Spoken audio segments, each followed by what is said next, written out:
Okay, let's look at another one. We want to find the dimensions of some rectangle. So picture this rectangle here that has an area of 1,000 square meters, but whose perimeter is as small as possible. So first things first, when we look at the dimensions of a rectangle, we do have two variables, right? One is the length and one is the width, and I don't know which one's bigger, but I'm just generically calling them x and y. So I see that my step one is to write an equation relating these two. Well, I know that this rectangle, no matter what it looks like, its area has to be 1,000.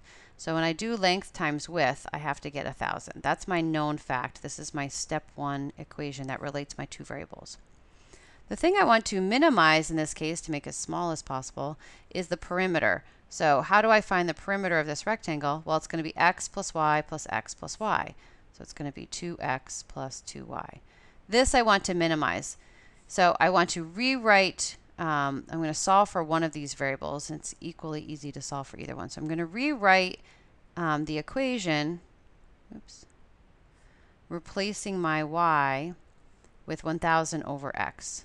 So then I only have one variable. So this is the equation, 2x plus 2,000 x to the negative 1. So when I go to take the derivative, I just get 2 minus 2,000 x to the negative 2. To find critical points, I realize I need to write this as a single fraction because I want to know where the derivative is both 0 or undefined. So this is 2 minus 2,000 over x squared.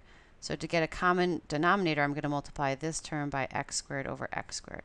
So my p prime is 2x squared minus 2,000 all over x squared. So p prime will be 0, where 2x squared minus 2,000 equals 0.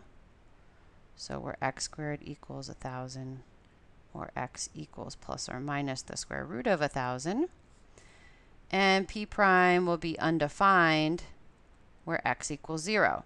Okay, so I have three critical values, but we do have some sort of silly variable solutions here, extraneous solutions for this context, right?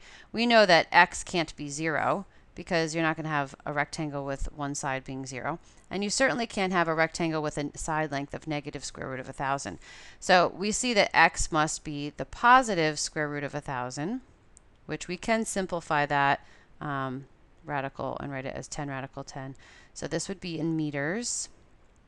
And then solving for y, y would also be 10 square root of 10 meters.